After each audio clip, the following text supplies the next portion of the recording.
उद्या आपल्या घरी पाहुणे येणार आहे. कोणासोबत भांडायचं नाही, सतत मोबाईल बघायचा नाही, पाहुण्यांसमोर मोठ्याने ओरडायचं नाही.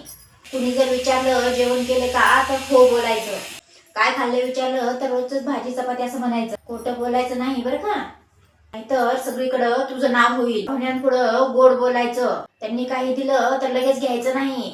अगोदर नको म्हणायचं, नंतर घ्यायचं. सगळी तयारी केली मी, सगळी साफसफाई केली, फरशी पुसून घेतली. काही जर राडा केला, कचरा केला सगळा फरशीवर, फरशी जर घाण केली तर बघ मग. रडायचं नाही.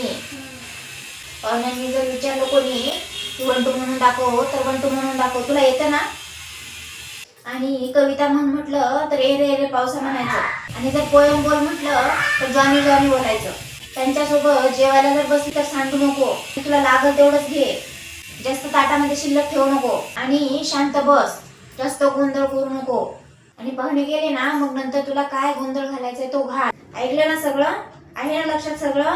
नाहीतर पाहुणे गेल्या मग तुझं काय खरं नाही बघ.